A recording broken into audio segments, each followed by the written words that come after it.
What's up is down, what's left is right. Chasing stars and holding you. I can't see the end, but we'll see it through.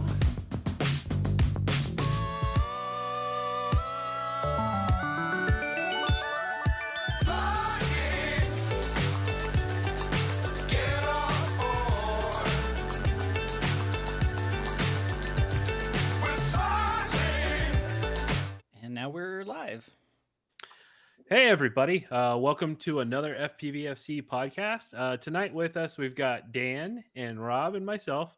Now, Dave should be here, but as is characteristic of Dave in the past, he is having tech issues tonight and had to reboot his computer. So hopefully we'll see him sometime through the broadcast.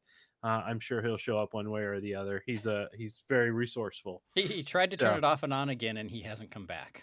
Yeah, so we hopefully we didn't lose him permanently, but we'll see what happens. So let me get my He did stuff tell shared. us to go ahead without him. Yeah, 100%. So okay, so and Rob, maybe you can chime in on this a little bit, but Amazon's drone delivery program was so annoying that homeowners begged it to stop. So this is from Futurism. Amazon's delivery drones became so disruptive to locals that the tech giant is reportedly giving up on its pilot program in College Station, Texas. As Wired reports, the incredibly noisy aircraft turned into a pest, with local master gardener Mark Smith describing the cacophony as if your neighbor runs the leaf blower all day long. That might be a little... But it was just incessant, he told the publication. Apart from irking the locals, Amazon's experiment to make last-mile deliveries using drones has run into plenty of challenges, from regulatory hurdles to severe technical limitation. In College Station, a city 90 minutes northwest of Houston, the drones have united a dreaded foe of any local project, NIMBYs, who became fed up with the racket. As Wired reports, hundreds of residents joined to oppose Amazon's proposal to more than double the number of daily flights. Let's see. Despite the FAA ultimately deciding that the locals' complaint were meritless or outside its purview, Amazon is seemingly taking the concerns to heart. So, yeah, apparently Amazon's having more and more hurdles to its drone delivery program. Let's see. Amazon has launched its drones in 3 locations: College Station, Texas, a depot in rural California, and near one of its warehouses outside of Phoenix, Arizona. I haven't heard anything crazy about people complaining out here, but I also haven't seen them flying. So I don't know if they have started yet or what. You haven't taken a road trip towards that Phoenix, Arizona warehouse to just... No, so spy on actually them? they're delivering only to my area. So I did sign up for it because I wanted to see it, but I haven't gotten any response back on that request. And I don't know.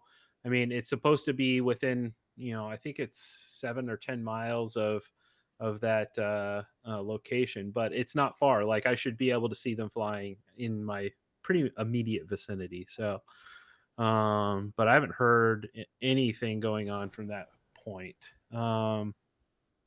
So overall, it feels like the project's turning into a major headache for Amazon. In January, the company had to pause all of its drone deliveries after 2 of its latest models crashed due to rain at a testing facility in Oregon, Bloomberg reported at the time. So, yeah, it seems like Amazon's getting more and more hurdles on this. And it's weird because other companies have made this work. And I know there's Zipline has made this work. And I know Google Wing made this work in Australia, but it's pretty interesting. So, yeah. Have you heard anything, Rob, on your side? I haven't. No, I wasn't aware they were shutting it down. Interesting. The only thing I've really heard, just kind of in the roundabout, is it's very difficult to break profit, with these models. It's the aircraft are expensive, the staffing's expensive, and you're very limited on the items you can deliver. So, yeah. That makes sense, and again, we've kind of talked about this in the past as well. What's the end goal to, not making a profit, or making it difficult to make a profit on these types of deliveries? and what's it going to do for the company long term. But I don't know. I guess it kind of remains to be seen there. So. All right. Skydio for all of those uh, hobbyist pilots and recreational pilots that don't have Skydios. Important update. They've rolled out a critical update on the X10 and X10D drones, tackling a rare but serious power loss issue that could occur mid-flight. So definitely not good. The update, which applies to the drone, controller, and batteries, ensures safer and more reliable operations. But there's a catch: you can't fly unless all your batteries are updated. Sounds like a very DJI kind of thing to do. Right. The fact that we have to have firmware updates on batteries now is pretty incredible. But the issue, first flagged in a notice to operators on January 31st, was traced to a communication fault in the battery's management system. This could cause an uncommanded battery reset. Definitely not ideal when your drone, especially one as expensive as a Skydio X10, is in the air. The latest update for the drone and the looks like version 37.2.32 for the controller resolves this by improving battery communication. So anybody out there that's flying Skydios, I know it's not me because I can't afford it, nor am I a commercial entity. Make sure and update your batteries because you don't want to lose power mid-flight. That would suck horribly. So all right.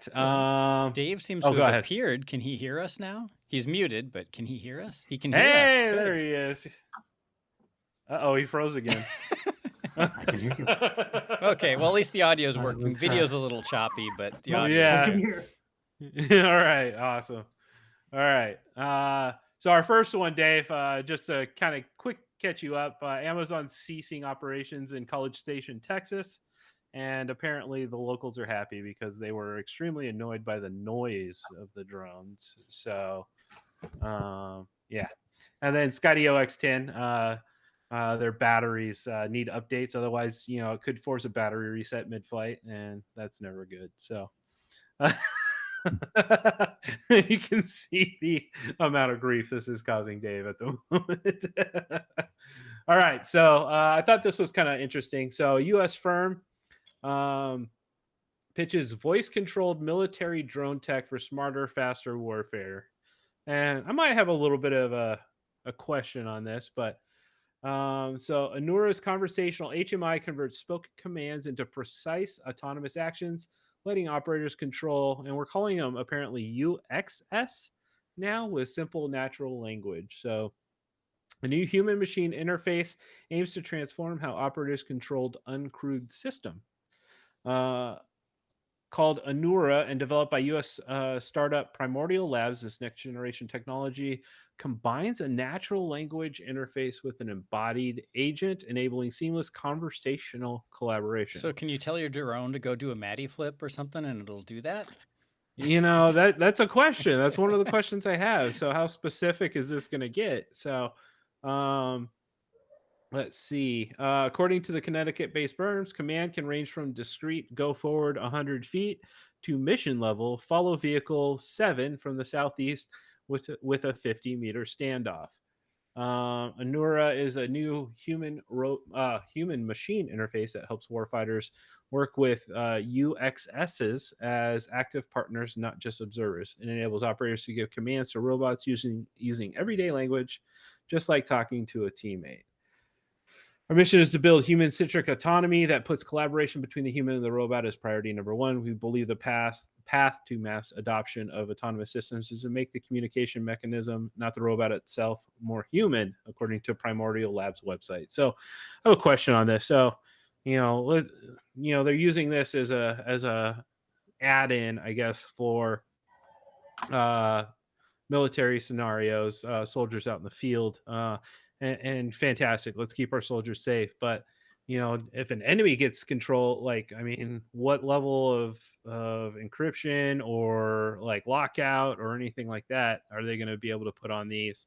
Is kind of my question, and I'm sure there's something, but to disable, adversarial use, if that makes sense. So, but Beyond that, I think super cool. And I mean, it seems like fairly complex kind of instruction sets seem to be working. And yeah, it's kind of neat. So Sounds scary to me. I don't think I've ever seen any robot you can talk to that I would trust enough. Like, it's scary enough when you ask your phone to like set a reminder for 10 p.m. and it gets that wrong, let alone like how it's flying a drone. Like, I mean, you're not wrong, right? So what other levels of I guess interdiction Yeah. or whatever is it using? What you got, Alex? I was gonna say, I wonder how vague you'll be able to be with it. It's like, go attack that target. Will it know what that is? Or is Yeah. it gonna respond to you? I couldn't find information about that on the web, like Siri does. Oh, you're not wrong. You're not wrong. All right. I thought this was pretty cool. Dave actually sent this over to me.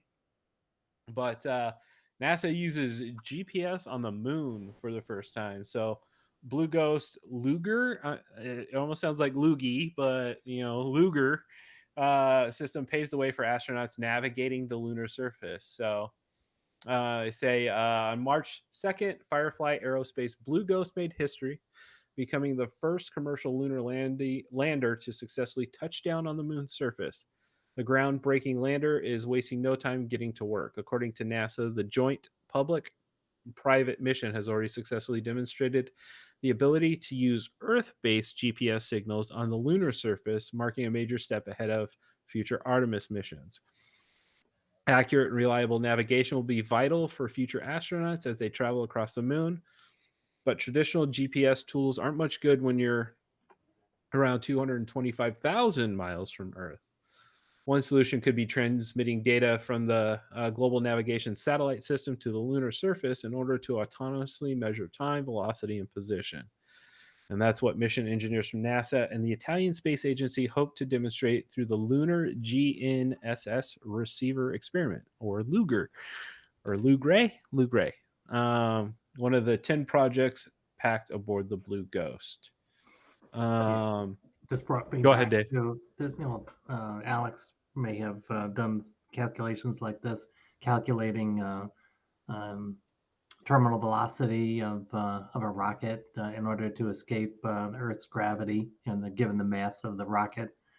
And then, how do you calculate the location of a satellites that are geosynchronous around Earth, and then you pick up the ones that are facing the moon and use those to locate a location on the surface of the moon? It's just, I mean, this article blew my mind. I mean, super cool.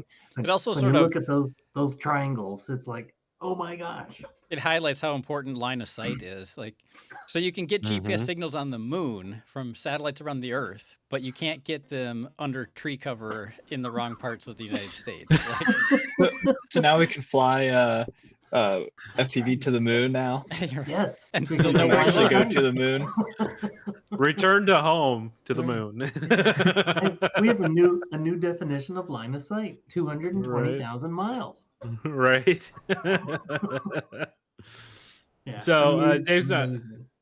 not wrong. So it says Lugre relied on two GNS constellations, GPS and Galileo, which triangulate position based on dozens of medium Earth orbit satellites that provide real-time tracking data.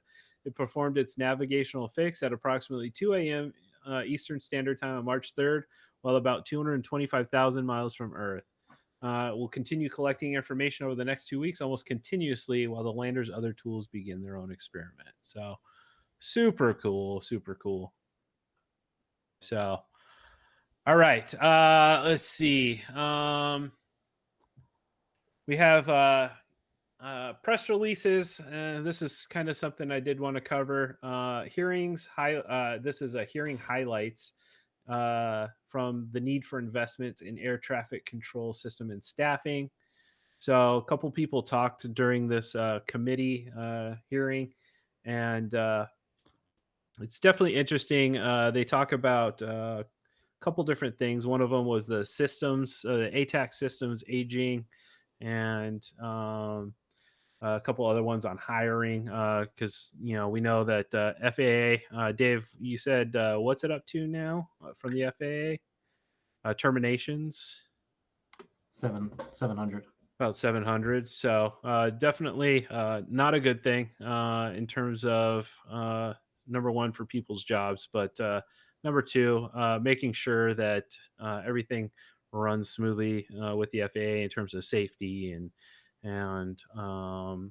inspections and that kind of thing that are going to keep people safe in the air, right? But so it says recent tragic accidents have highlighted the need to improve the ATC system, and President Trump and Transportation Secretary Sean Duffy have both voiced support for new investments in ATC hiring, facilities, and technology.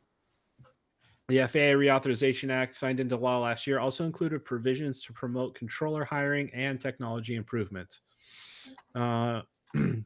So, as a committee, we must decide how to utilize advancements in technology to supplement the daily work done by our dedicated air traffic controllers in the towers and the centers, said Transportation and Infrastructure Committee Chairman Sam Graves. I look forward to working with fellow members and stakeholders to find common sense solutions that will improve the hiring of controllers, boost the air traffic control system, and advance safety for the flying public. Furthermore, I'm excited that both President Trump and Secretary Duffy have voiced their support for historic investments in air traffic control facilities and technology. This moment in time represents a unique opportunity for the members of the subcommittee and all aviation stakeholders to coalesce around a common goal. Sorry, I'm going to blow this up so y'all can see it. Meaningful air traffic control modernization that will benefit the flying public and all users of the national airspace system. Witness testimony focused on the need to improve the ATC system and how Congress might achieve that goal. So this is pretty interesting. Heather Krause, Managing Director of Physical Infrastructure at the USGAO, which is the Government Accountability Office, provided concerning details about the age of ATC equipment and systems. After the 2023 outage of its Notice to Airmen system, the FAA conducted an operational risk assessment to evaluate the sustainability of all its ATC systems. The assessment determined that 138 of its systems, 51 out of 138 systems, 51 were unstable and 54 were potentially unsustainable. Of the 105 unsustainable or potentially unsustainable systems, 73 were deployed over 20 years ago, with 40 being deployed over 30 years ago, and 6 of those deployed 60 years ago. Sounds like a pretty typical large corporation. Yeah, I was Okay, involved. so like we're still like DOS isn't even a thing. Like they're still running on hopes and dreams and a couple of vacuum tubes. Like what's No, going it's a little Punch more. cards? It was about 60 years ago. You're right, but the 30 years ago, I was involved in the ATC terminal transaction, and that's a long time ago. That's ancient technologies. These were 70, 80 pound cathode ray tube, and we were all in awe because it had 1 million pixels, far less than are on our phones. So Mhm. yeah, this is ancient stuff. So, There were a Very couple old. other there were a couple of other points. Yes, very old. Yeah, There were go a ahead. couple other points that were key on this. This is the congressional committee that's responsible for oversight of the FAA and their financing. And so what they did not talk about was that they should have, I would have hoped that they would have talked about the OPM, the Office of Personnel Management in the executive branch, firing people likely being illegal, violating the 1974 Impoundment Act, and also firing probationary employees. Also, that the FAA is actively trying to hire air traffic controllers while firing people on the technical side that provide technical support to ATC.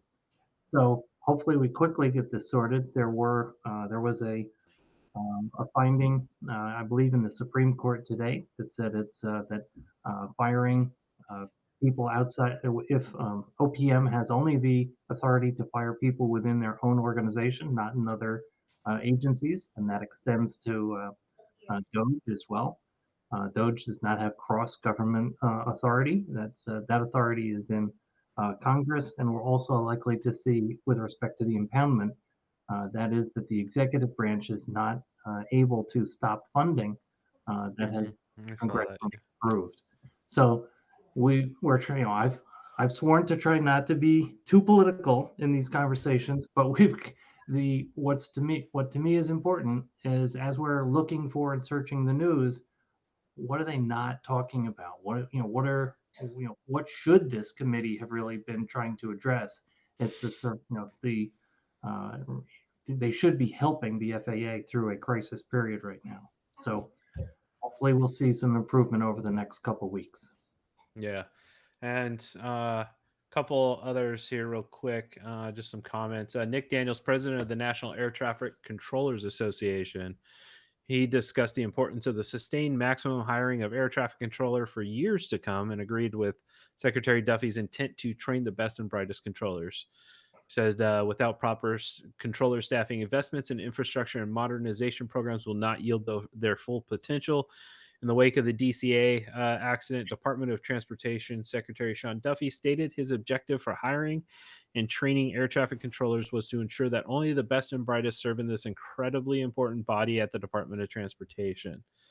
NACA wholeheartedly agrees and is committed to working with Secretary Duffy, the administration, and Congress to recruit, train, and retain the best and brightest while continuing to address critical issues like pay, benefits, and the mounting stress that comes with this demanding profession.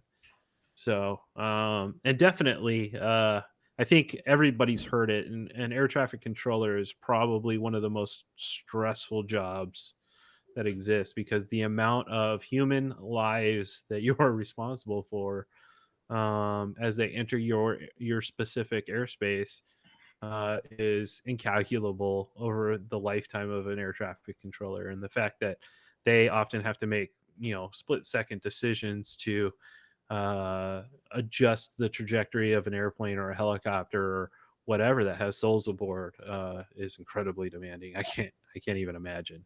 Right. So, yeah, definitely critical. So, Yeah. Go ahead, Alex. Just gonna mention on technological side of things, what might be interesting is at how there's some with the, I guess, formation or generation of 6th generation cellular systems. Instead of being a 2D system, they're trying to make it 3-dimensional to point up into the sky for at least the intent is for drones and stuff. But I think some people were also mentioning airplanes and maybe using the cellular network, newer system to communicate with all the different aircraft in the sky, like 6th gen for full scale stuff might be something that in the new might speed up that 6th generation cellular network system. Interesting. Well, I mean, anything to help, right? Don't the, Go ahead, don't the cell towers need to be aimed to the sky if they're going to be Yeah, involved? it would be a huge overhaul and a large investment, but the end state of it could be something where a more connected system that is easier to access between aircraft and all that kind of stuff. So we get that going. Then we could, if we put it off that long, we could say that that's when we want network remote ID in place. Full coverage.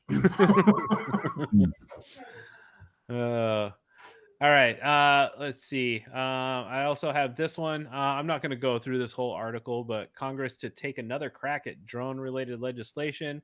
So lawmakers revisit drone security and counter UAS policies as the commercial drone industry pushes for updated regulations. So I'm going to scroll down here. There was bills introduced last Congress.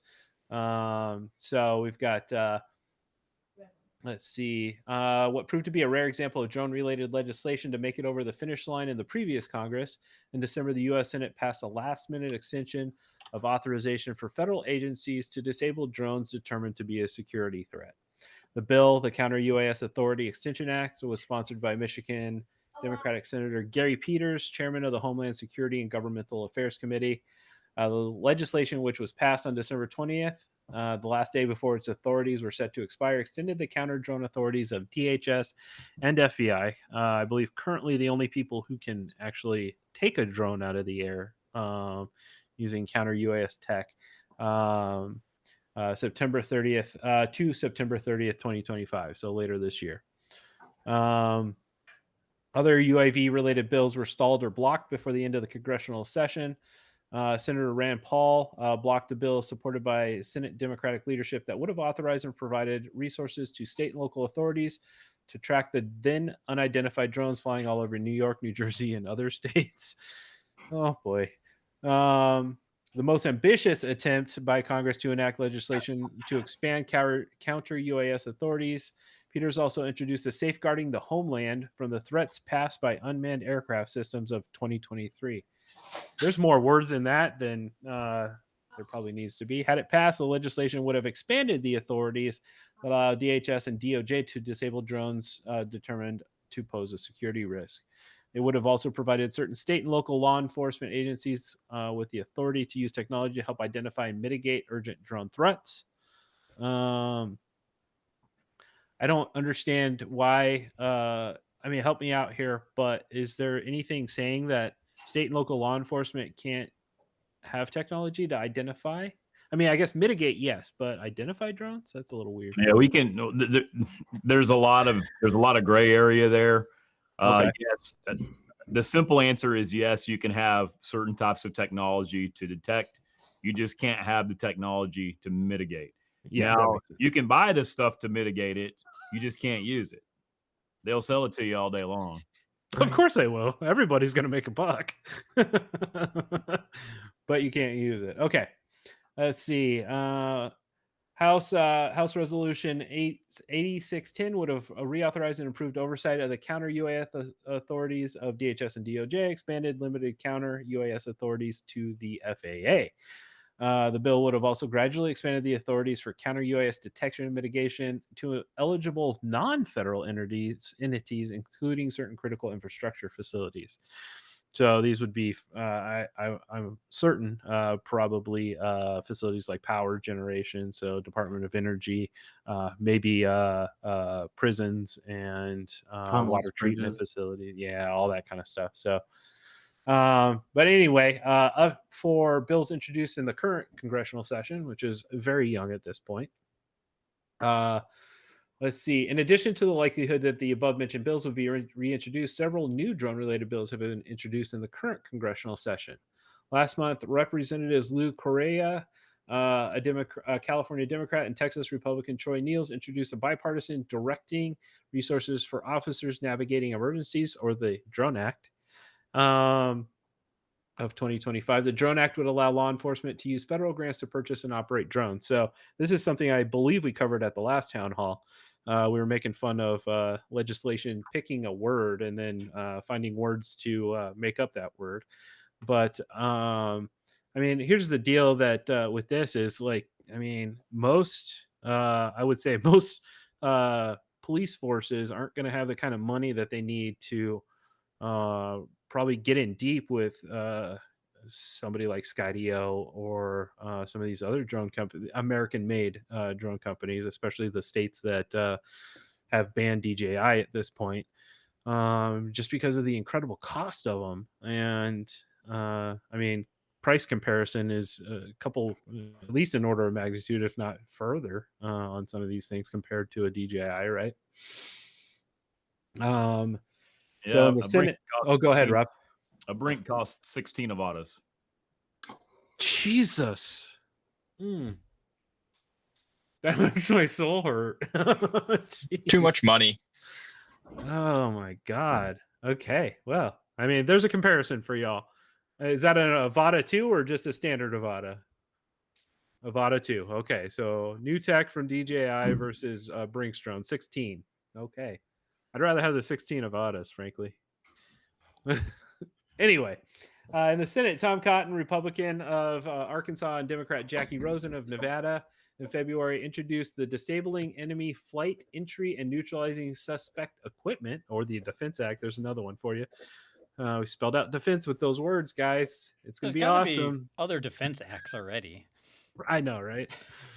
The bill would enhance security at major outdoor gatherings and sporting events by ensuring that state and local law enforcement have the authority and tools necessary to protect these events from aerial threats in real time rather than waiting for federal intervention, according to a press release.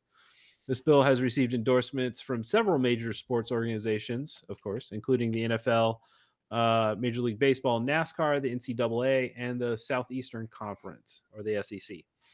Ellman said that whatever form of drone enabling or counter UAS legislation that Congress ultimately passes should protect the rights of legitimate drone operators while protecting the public from actions of malicious drone pilots. At a high level, we see that innovation and security as two sides of the same coin. We're working with the federal government on moving both of these sets of rules and legislations forward simultaneously. So I would agree with that. Let's make sure we're not, making it so we can't fly. In On order, On the go Defense ahead. Act, one of the things, Yeah. so the Drone Advisory Council, which includes FPVFC as well as Pilot Institute, Aloft, and Influential Drones, are using this piece of legislation to see if there's interest to pick up the content of the paper that we wrote that minimizes the active TFR for Stadia. And so right now, I think is it a 5 mile radius? I think so. And so one But of it's our 3. proposals will be to bring it right close into the stadium and around the Defense Act. So we'll see if we can get some mileage that way. This is going to be a recurring theme of looking for legislation, in as much as there are no more federal advisory committees to help the FAA or any other agency. So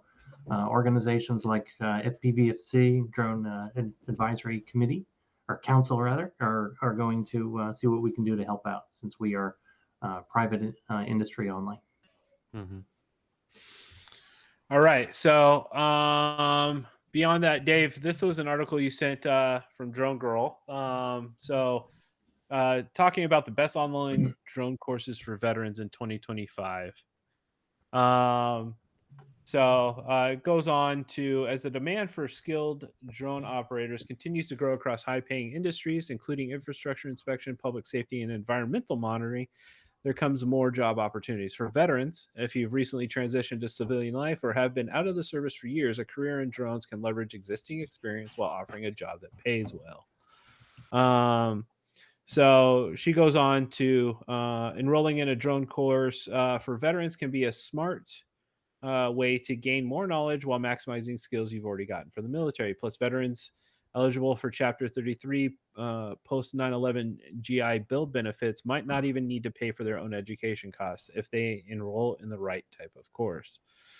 It says in a breakdown of the best online drone courses for veterans in 2025, one stands out. That's Clemson's comprehensive UAS training program, which offers industry-recognized certifications and practical skills to ensure success in the UAS industry.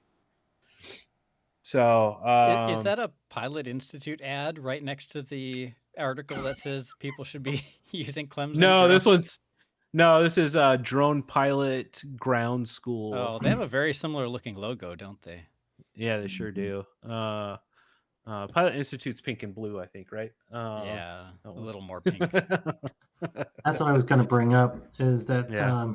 so not to go all negative, but one of the elements that's touted in this article is the AUVSI, and the AUVSI has been opposing recreational drones since we've been in formation as FPVFC, so at least since 2019. AUVSI was a strong proponent on the DAC, then AC of remote ID, and anything they could do to ground recreational was a good thing. So they're not our favorite organization.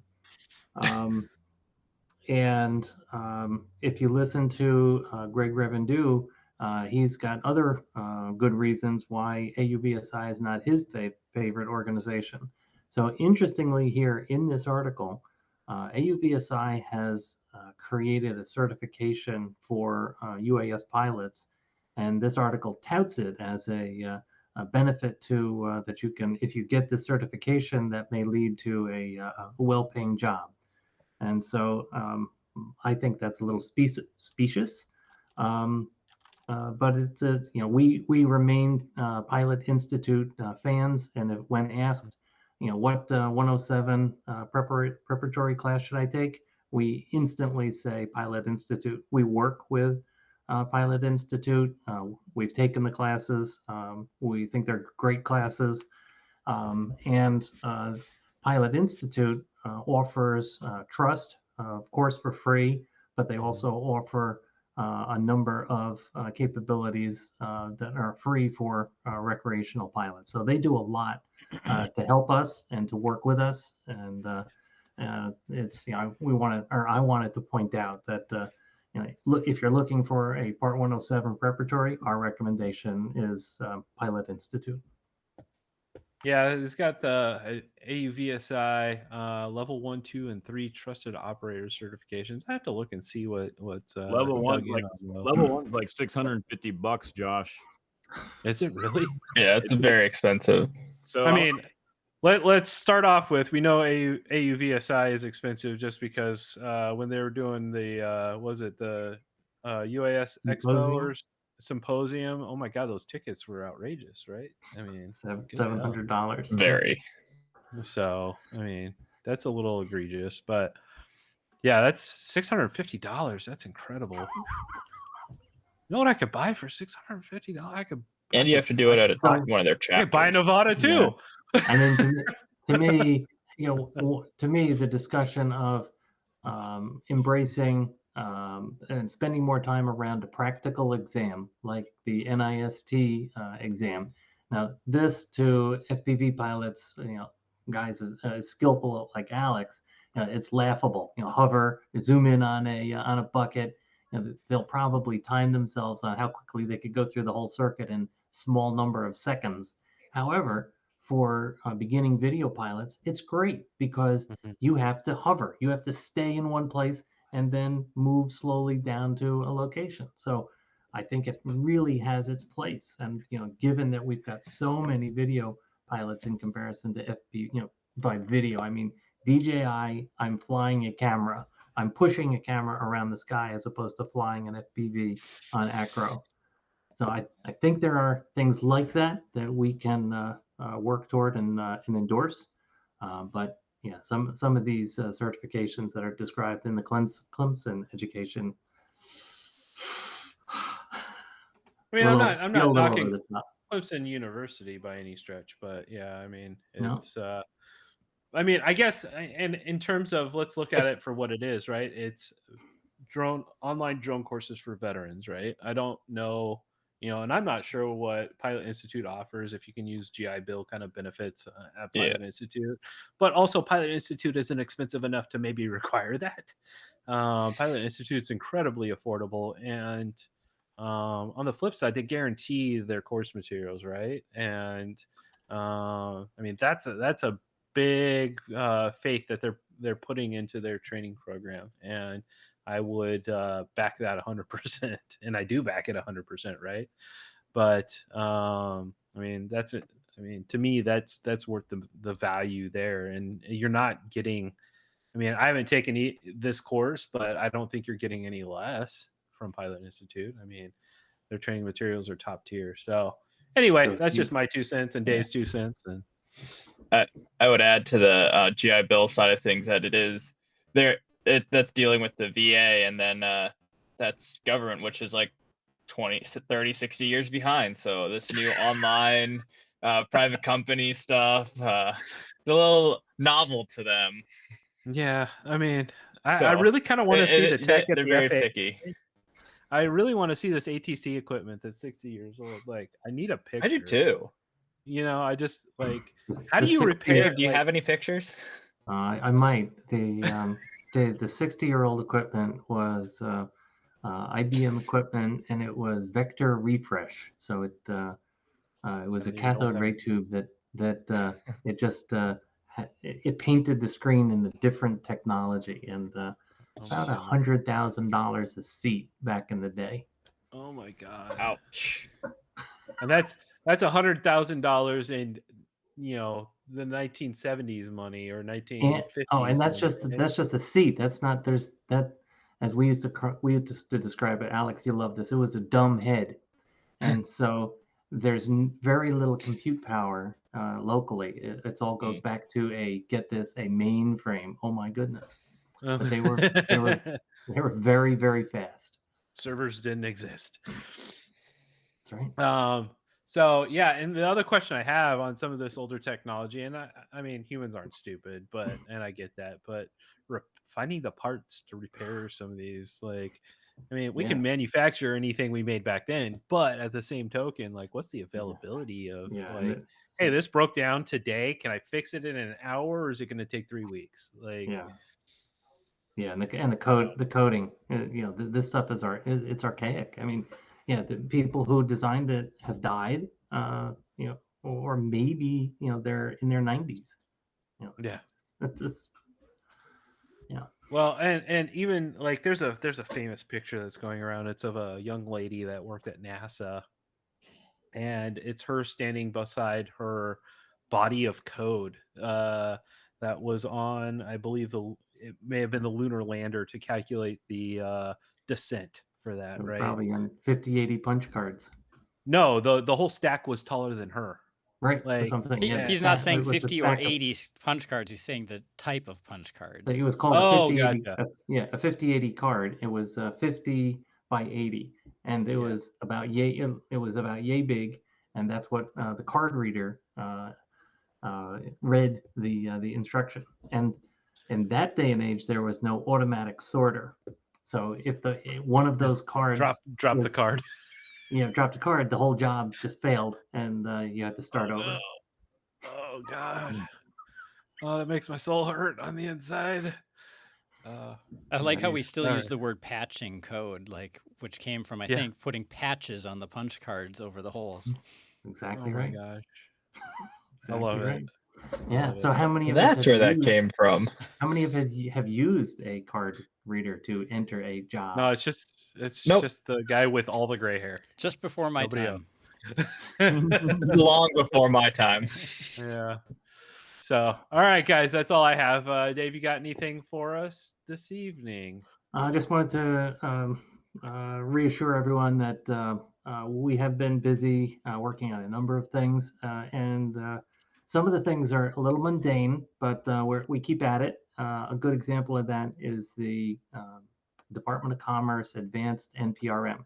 We did, there were 50 questions in there. We selected 11 of them, wrote up rationale and comments. And as we advocate, we were professional and productive and constructive. And so we submitted those about a month ahead. The deadline was yesterday for submission. And so we got our comments in.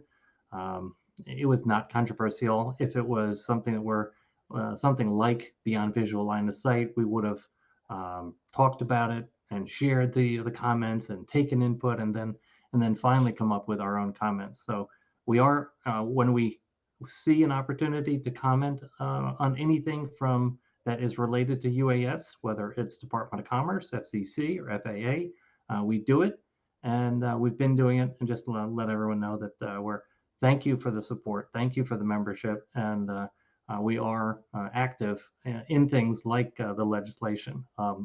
We're also working on a piece of legislation for trespass, and this is extending trespass and surveillance statute into drones, and trying not to create new laws that are arbitrary and arcane, and extend existing laws and make them sensible. And the idea is, if we're helping craft the language, then that's better than someone who doesn't know anything about drones writing laws in response or reaction to things like the New Jersey scare, we'll put it. And this is happening across the country. So the piece of work that we're doing, we anticipate will probably be a template for a number of states. This is a pretty normal thing for state legislatures. And that's within our 501c3. We're not lobbying. We're helping individuals, helping consultants who are writing the legislation. So we're at it and helping, and it's a pretty dull work, but it's important, and that's what we're here to try to help on the governmental affairs side. In addition, we've been catching a number, 3, 4, 5 emails a week with the odd question, and we're delighted to get them. And it's had a question today from the second question. Hey, I'm near a FRIA. I have no way to contact this person, but I see it's an FPVFC FRIA. And how do I contact these people to figure out if I can fly there? Good question. And so we've got to figure out, and among us, we've got over 100 FRIAs approved among the folks you see on the screen. And we just need to share, because of the way that the FAA has it set up. I cannot see FRIAs that Alex has approved. And so it's easy enough for us within FPVFC to just, okay, let's get that information together so that when we get a question like this, we can then ask the point of contact for the FRIA, hey, would you mind being contacted by this individual?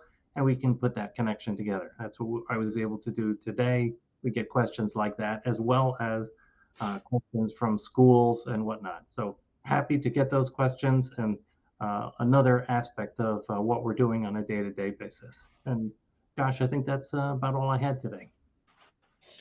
All right. I'm going to hand it over to Rob to see if he has anything this evening, since we haven't seen him in a minute. Yeah, a couple of things. But here's the thing: you got to cut me off, Josh, if I'm repeating things that y'all have covered. So You're fine. So I learned this week, and this is a few month old news, but the Texas Government Code 423, which is some of the strictest drone laws in the nation.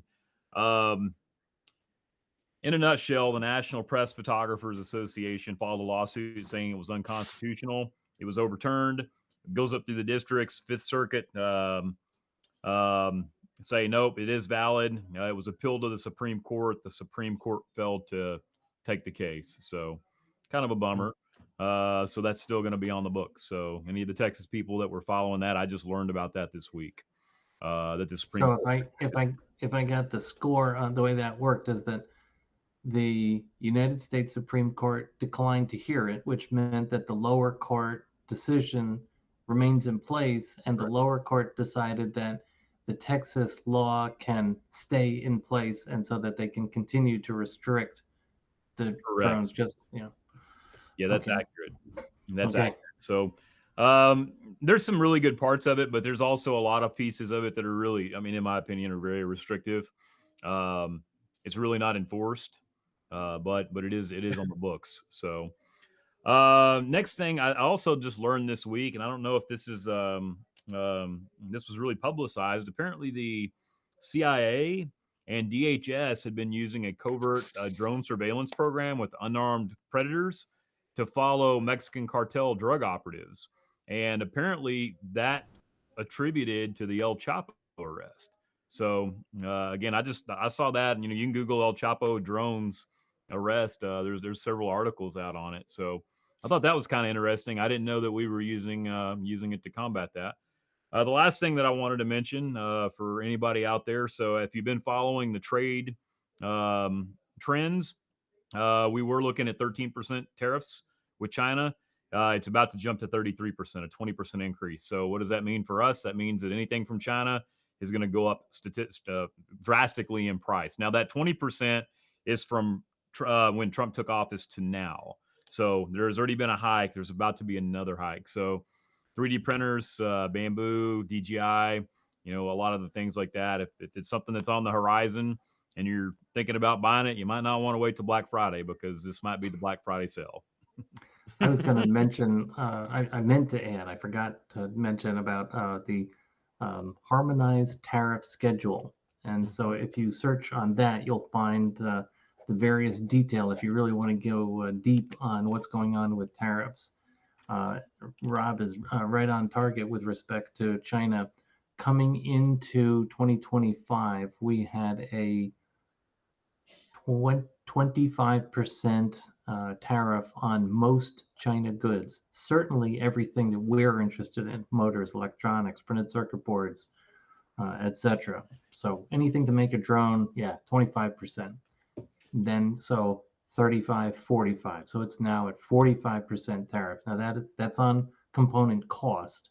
So that's not directly relatable to a price increase, but that's a 45% increase in cost. So that's a big deal. So this is also something that Josh is bringing up the site. This is something we also work on, and we discuss the HTS with any number at any day of the week with some of the retailers and manufacturers around the country. This is something we got knowledgeable on over time, and there's a whole chapter on China. And so if you figure out that chapter 85 is a good one, 84 is a good one for us, and then you'll see oh my goodness, then there's a whole nother chapter. And so there start with 4-digit numbers that give you the basis for what you're looking for in the commodity, and then below that are the specifics. And so the way this works, in case anyone is confused, is that the manufacturer has to identify what they're shipping into the United States, like a lithium polymer battery, and then that is assigned a code. And then as the component goes into U.S. Customs, the purchaser of that asset pays that duty, and then it's up to the owner of that asset, be it a manufacturer, retailer, whomever, is up to how they pass that along to the consumer. But it's on our side. It is absolutely not on a China side of a transaction in terms of who is shouldering the burden of the tariff. But China's also talking about coming back and increasing export duty fees or whatever else. So I'm afraid this is going to start getting messy when it comes to. Without a doubt, yeah, with the whole situation that we have with Mexico and Canada with 25%, as well as additional tariffs on aluminum and copper. We've got Howard Lutnick, the Secretary of Commerce, lying to the press this morning in full color on Bloomberg TV. So he denied that he said anything that there would be an announcement today. So you need to look at the news to find out what's the latest on what the White House is coming out with, and what the Department of Commerce is saying about a lesser tariffs for Mexico and China. That was what they said, what Howard Lutnick said yesterday, and then denied it this morning at 8 a.m. Eastern. So, yeah, this is something else we're keeping an eye on. And if there are questions on the harmonized tariff schedule, we probably have a good starting place. And we're not expert, but we're reasonably knowledgeable on the topic. Yeah, so you have to start kind of cross-referencing things. So you can kind of see here, there's the 8-digit subheading and the chapter 99 heading and all this different stuff. So you can start jumping into other things like here. I believe this one had right here, unmanned aircraft, and it's a lot to go through. I've probably spent more hours than I want to. I want to claim those hours back. Let's claim those hours back, right? Looks like it's about as fun as reading drone regulations. Yes. It's even more fun than drone regulations. Yeah. There's even more numbers and more math, probably. So, it's good times to go through all this, and then you have to start cross-referencing. Like this is just this is unmanned aircraft, so this is like fully complete UAS, right? This would be like you're buying a DJI, right? But then you have to go find batteries, and then you have to go find motors and flight controllers and all those different various parts and pieces. So propellers are different. Yeah, everything's a little bit different. Yeah. So it's tracking all that stuff down, and it just becomes a Black Widow's web of nonsense. Boy, it even lists 250 grams there. Yeah, sure does. Yep. So And it's crazy. much of a lot of the changes in these tariffs can be done at the discretion of the Department of Commerce, and so they get direction from Congress and mandates, but there is a lot of latitude that Commerce has, and that's what we're looking at over the last couple of days. That's why Congress is not involved, and certainly I think they could be. So I want to just showcase, this is the China chapter right here. And it's just page after page Chock full. after page Right. of Yeah, numbers. so, yeah, it's worth. And so if you track down, all right, I'm interested in a battery, and I have that tracked down. I know what that number is. Then go to the China page, and that will tell you, an additional 40%, because you look at the battery alone, you 2%. That's awesome. That just became 32%. 47. Yeah. Yeah. So 25, good times. 40, yeah. 35, So- 45, 47. yeah, in case anybody's wondering, there's 100 chapters of this. Chapter 90. Yeah. So if you're bored one day and also too want to waste hours of your precious life. But this is a skill that people make a good living just becoming knowledgeable on this stuff and selling consulting hours on. What on am I HQ. doing wrong with my life, Dave? Yeah. Not quite as exciting as a patent attorney, but Yeah. you know, Close. yeah, if you're into this sort of work, then this can be lucrative. All right. Dan, you got anything for us this evening? Nothing from me this week. I apologize, Rob. Did you have anything else after the tariffs? No. No, that was it. All right, Alex. Anything? We have GQ voting open now, so there's 6 tracks for multi-GP for this year's GQ selection. It's open for vote, so you can fly them on Velocitron, see which one you like best, and Nice. vote for that one as long as it's not the worst one. Alex, I assume by that comment, Alex already has an opinion of the worst one. There's 3 that Oh, you don't have to say it. there's 3 that I'm undecided on, and 3 that I'm not the biggest fan of. Okay, fair. Alex, okay, so is it common that local chapters will build those tracks, or do the guys just practice online and then they set up whatever sort of track for their own local races? So some are into it enough to where they will build some of them all the way up to Yep. fly them, but Yep. sometimes it's also later into the season they'll build them and Okay, what's their just pick? fly them as a track later in the season because they liked it on the sim, but even though it wasn't selected as the official, they'll just set it up and fly it. I know a couple Right. chapters that do that. Okay, excellent. Where can we find these?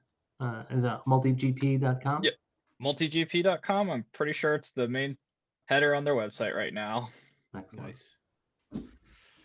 All right, guys. Wow. Well, that took us all the way up to 7:58, and good use of time today. I'm going to end with this real quick because just so y'all don't think I'm crazy. So Margaret Hamilton, 1969. Supposedly, and I'm saying supposedly because I just going off of what I read, all that is handwritten code. Oh yeah. So There was nothing else other than yeah. So it was that's a what might be called a teletype, or it was a dot matrix printer printing out 120 columns, I'm pretty sure, or 120 or 132. And so every page has an entire long set of instructions, probably written in Fortran. Oof. Do they even use Fortran anymore? No. And in that day, there were no syntax checkers. So if you missed a comma or a parentheses, the job would fail as well. So And now- best of luck. Now that can be stored in a couple millimeters squared. Absolutely. Easy. Oh yeah, easy. Yeah. Like Yeah, the that size wouldn't of even fill up one thousandth of a thumb yeah, drive, right? and that job to run that program and compile it would usually be an overnight job. That's hours That's of like 2 compilation. seconds now. If that, yeah, blink, it's back. Yeah, Yeah. yeah, the wonders Nuts. of where we are in scripted languages today is pretty amazing. Well, and one of the analogies, and I forget where I read it, but it was a long time ago. But the computer hardware of a Nintendo Game Boy, handheld Game Boy, was infinitely more complex than the computer that did the Apollo moon landings. Oh yeah, yeah, Like, yeah. Or how about the shuttle was a tape load to the operating system, had a little tape drive. Because tape is still the most reliable media there is, far more reliable than solid state or CD. for And long-term storage, yeah, What so if it they gets didn't. cut? you can repair Well, it. you can repair it, but that's a problem. And that's why you bring an extra tape. But the shuttles flew with tape drives, and that's how they rebooted the computers on the shuttles. Ouch. Yeah, yeah, pretty awesome. Yeah, when we Interesting. think about gigabytes and terabytes of data, and I'm looking at a backup storage on my desk here that's 2 terabytes, and it's just a staggering amount of storage. I think it's Yeah. not enough storage. That's Yeah, right. see, Never- I'm with never Alex on enough. that. Like, Yeah, this. So yeah, as in comparison, the computer that this young woman was working with probably was not as big as a half a meg. Probably not that large. and probably the size of Oh, a room. several rooms. Oh yeah, yeah. Water. It was probably water cooled, and it was powered by 1200 amp DC. 1,200 amps. Jesus. Wonder how fast a racing drone would go off of that. Right. This is not milliamps. Make it to the These were bus bars that were 3 Yeah. inches wide and a half No, I inch know. thick. Yeah. Oh I god. still wonder how fast I could get a Yeah. racing drone to go with Yeah. that. So in comparison, today's mainframes, which are thousands of times more powerful, operate on less power than a hairdryer. I thought you were going to So- say than a racing drone. So everybody out there in YouTube land and who's watching us, welcome to FPVFC Nerd Moments, starring all of us. We've gone way off track of drones. Yeah, we Alex was trying to I bring tried it to back. keep it back. He I was. tried to He was keep doing, it. He was doing a good job. It's my nerd moments, okay? Like, I brought it up. I had to, throw it out there. But It's we can fine. It's only my fly fault. the I drones we get it. have today because of all this stuff in the past. 100%. 100%. Thank you. Thank you. Well done, Dan. Way to cycle that back around. Otherwise, our Okay. drones would be gigantic and slow. It wouldn't work at all. What's the problem with a gigantic and slow drone? Nothing at all, but it would be a transaction processor. All right, guys. Thanks for joining us this evening. We'll leave you with our nerd moments. And thank you for being here. And we'll see you in another 2 weeks. And for more nerd moments. Appreciate y'all for being here. Appreciate all of you for participating in the hobby. For most of you, the weather's probably starting to turn for the better. So for me, it's starting to get hot already. So hey, Arizona, yay! But beyond that, get out and fly, enjoy it, and hang out with your buddies and your families. So with Hear, that, hear. I will sign off, and y'all have a great night.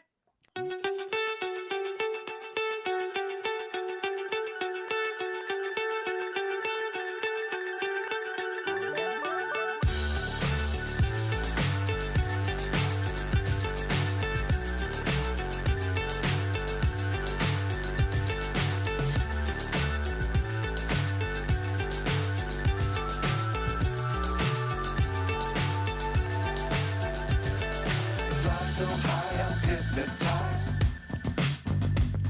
What's up is down, what's left is right.